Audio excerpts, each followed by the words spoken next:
Welcome to my mini blog. Morning. আজকে অনেককাল বাদে আমি অনেক সকালে উঠেছি, মানে মোস্ট অফ দ্য টাইম ঘুমোতে যাই একটু আগে। আজকে উঠেছি, তো এটা একটা খুব রেভলিউশনারি ব্যাপার স্যাপার আজকে। আরও কিন্তু এটা রেভলিউশনারি নয়, এটাই তো বড় বিষয় নয়। বড় বিষয় তো এর থেকেও বড়। সেটা হচ্ছে আমি সকালবেলা উঠে খাচ্ছি হচ্ছে ড্রাই ফ্রুটস। এটা গৌরব খাচ্ছে, এটা খুব অদ্ভুত একটা বিষয় আমার জন্য। এবং তার সাথে খাচ্ছি চা। কিন্তু গল্পটা হচ্ছে আমি খাচ্ছি হচ্ছে র চা, কারণ আমি র চা খাওয়া মানুষ নই।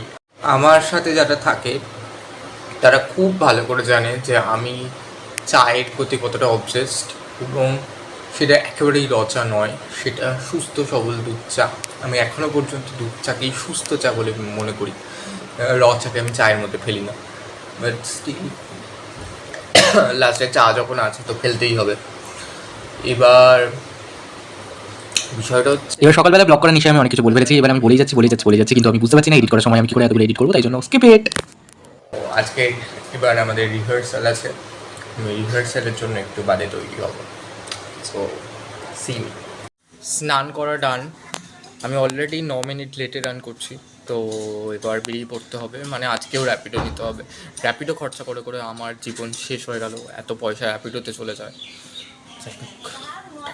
এরপরে বকে বকে বকে বকে র্যাপিডো অনেকক্ষণ আমার মাথা গেলো। তারপরে আমি অনেকক্ষণ ধরে রিহার্সাল করলাম, সেগুলোর ফুটেজ আমি নিতে ভুলে গেছি, কারণ আমি ব্লগার নই, তাই জন্য কোনো ভিডিওগুলো আমার নেওয়াই হয়নি। যাই হোক, আমি যাদবপুরে এসেছিলাম, একটু নেমেছিলাম আর একটা বন্ধুর সাথে দেখা করবার জন্য। তারপর দেখা করার পরে আমি টুকটাক একটু কেনাকাটিও করলাম।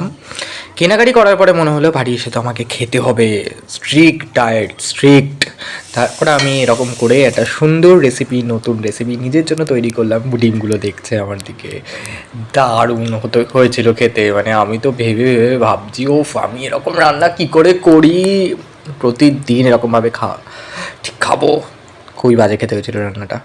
যাই হোক, আমাকে এই বাজে খাবারটাই সারা রাত ধরে খেতে হবে।